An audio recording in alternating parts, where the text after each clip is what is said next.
Greetings, my friends. It is such a pleasure to be with you again.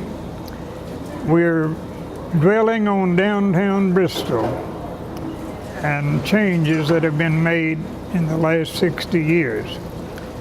I'm sure by now you know that I came here 60 years ago. On the 20th day of August made the 60 years.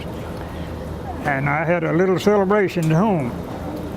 Private celebration, I guess. But nevertheless, I was so glad that I lived that long in Bristol, the town I dearly love. I chose it for my home because of that reason. I liked it, loved it. I had a chance to settle in southern Florida one time, and it was tempting, mighty tempting. As bad as I hate cold weather, it was real tempting. But I knew that my purpose in life was right here, and I stayed with it. Came back to it, and I never have been sorry.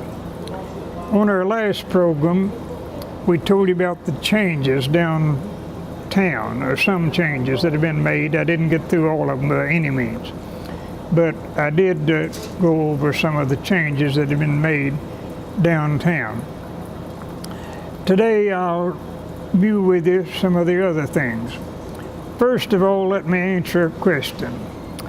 A lady who saw me one time, well, has seen me many times on TV, called the other day and told me how she appreciated the program and all. And she said, me and my daughter has been discussing this, and we think you must be using a prompter, reading as you go along. No, the prompter's in my head. I don't read. I never use notes.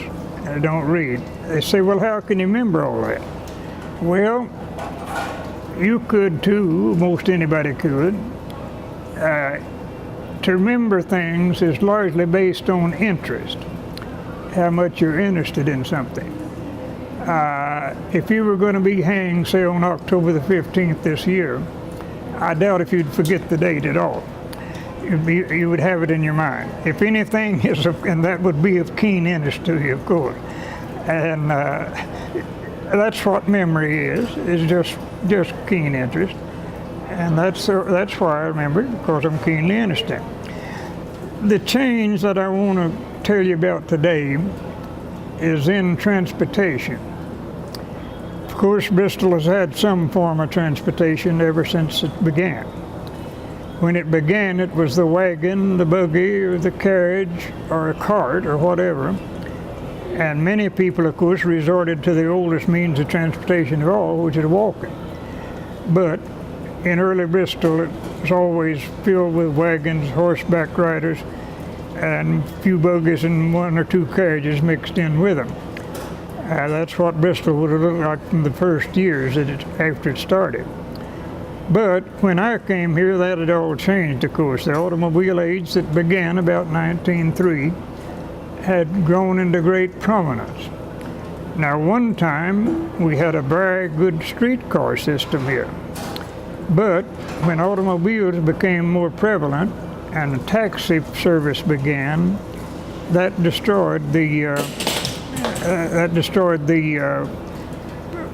streetcar business. It killed it. Well, the same thing happened to rail travel. In as late as 1913, there were 26 passenger trains a day passing through Bristol. It's hard to fathom now, it's hard to believe.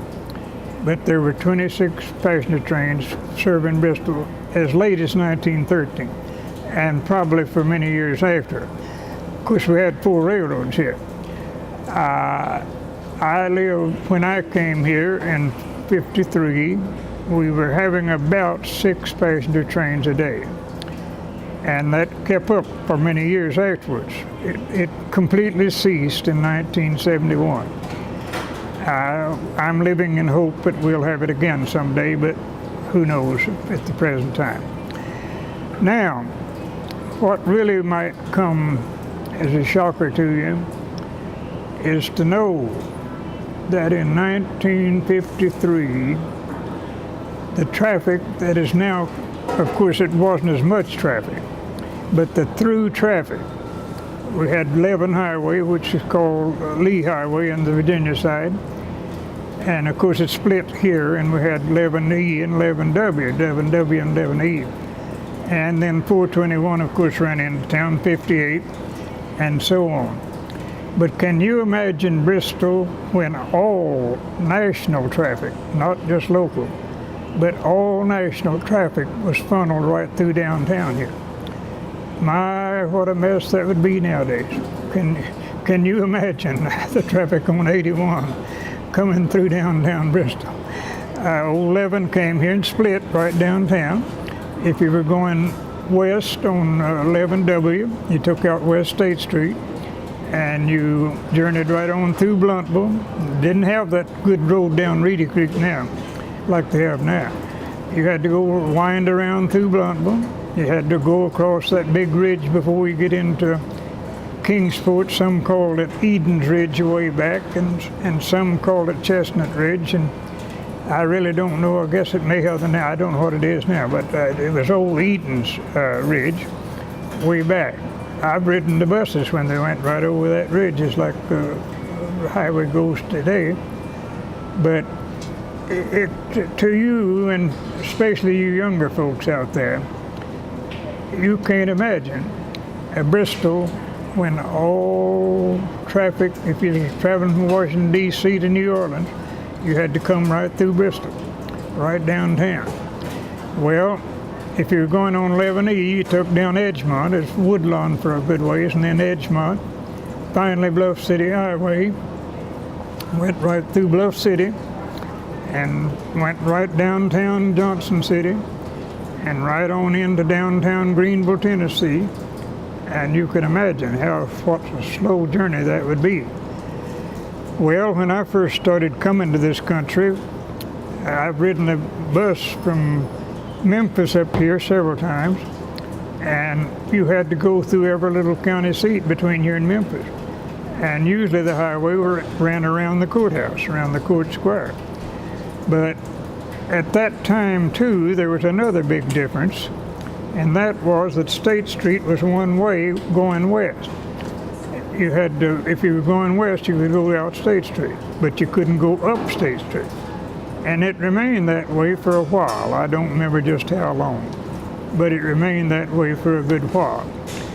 Now, my first home here in Bristol, real home, I spent the first night in a hotel, but I took up then in the YMCA up on the corner. Now it's some kind of a fancy office building now.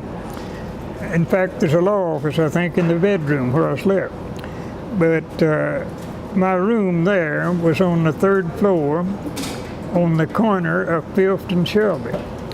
Well, the national traffic came around and up Shelby, and all through the night there was a stoplight, Phillips and Shelby, and my room was right over it, right above it. Well, all through the night, big trucks were coming through there, and they'd stop at that light, and then have to really gun it, rake their gears, and get started again. It was hard to sleep, actually, there. I finally got used to it. You know, you can get used to sleeping. You could sleep in the railroad yard, but it takes a while to get used to it. That was one of the main drags through town. But then came 81. I couldn't tell you the exact dates. I know they were still working on it in 67. And where we drive down the Volunteer Parkway now, you know, get Old 9th Street and start down the Volunteer Parkway, there was no road at all down through there except little roads running to farms. There was thrown out farms, some of them, and some still operating, where that 4-lane rolls right down through there now, right in the middle of it. But that has all changed, of course, since I came here. When I came here, all the traffic in that direction went down.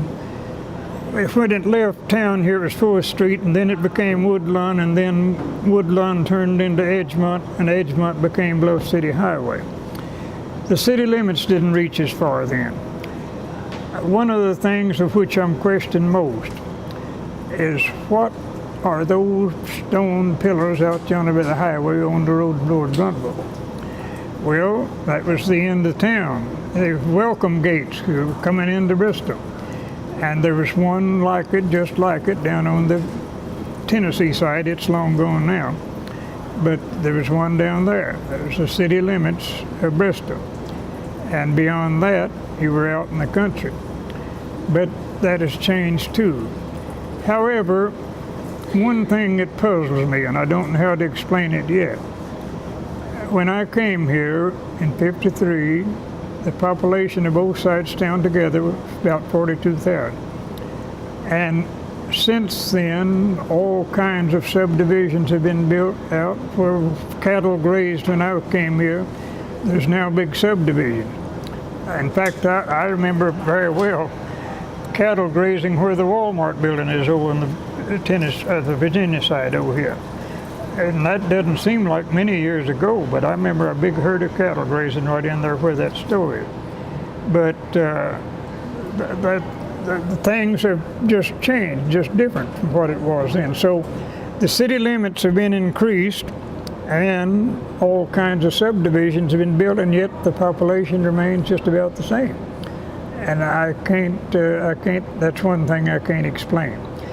Of course, talking about traffic coming right through town, there wasn't as much traffic then as there is now. If there had been, we'd have been swamped downtown. You couldn't have got through town. But after the 4-lane or the 81 was built, that took our traffic, a lot of it, from downtown. Some business people were worried to death about it. They thought it would cause the death of the town. But we couldn't bear it now. There's no way we could bear it. Some of the roads have been improved. Transportation has improved that respect. Even country roads that I knew as gravel, dusty roads in the summertime have now been paved, leading into all directions. Of course, if you want to go back with me 140, 50 years, the street right in front of this building was just an endless mud hole in summertime and in wintertime, and a dust bowl in the summertime. Merchants could hardly keep their doors and windows open downtown in those days. Of course, it had no such thing as air conditioning. And yet, because of the dust, it'd get in the stores and get on the fine articles, whatever they had to sell in there. And so they had to more or less keep the stores closed up in that time. Some of the streets in this subject of transportation, I can mention that some of the streets have been greatly improved. There were a lot of paved streets then, but there were some that were not, even when I came here. But they have been improved somewhat too. But along with the change of town being, the business part of town being all put together here in just a few blocks, I guess transportation has changed, been the greatest of change. We still have freight trains that use the railroad, but there are no passenger trains. The streetcar system died out about 1918. And one more change in transportation I remember was the fact that there were taxi cabs everywhere, all over town. They had little stands here and little stands there. And you could call a taxi and get anywhere downtown or even far out of town sometime if you wanted to pay the bill. One thing, they did a good business running back and forth to Abingdon. You couldn't buy a drink here then, but you could in Abingdon. And a lot of them, that was the way they made their money, was going back and forth to Abingdon. Well, I don't think we'll ever see the day when all national traffic will be routed through town again like it used to be. But there will be some improvements, I'm sure, in the future. For one thing, this is just a prophecy of my own self, but I think in time to come, nearly all automobiles will be electrical, like operating by electricity. I have a dear friend who's now studying mechanics in Nashville, Tennessee, and they're teaching him how to repair electrical cars as well as regular gasoline burners. And he says if they tell him if they don't, he would be left out in time to come. Well, I might live to see part of that. I hope I can. But anyway, I've shared with you what I think have been the greatest changes made in the last 60 years. Until we meet again, may the best in life be yours.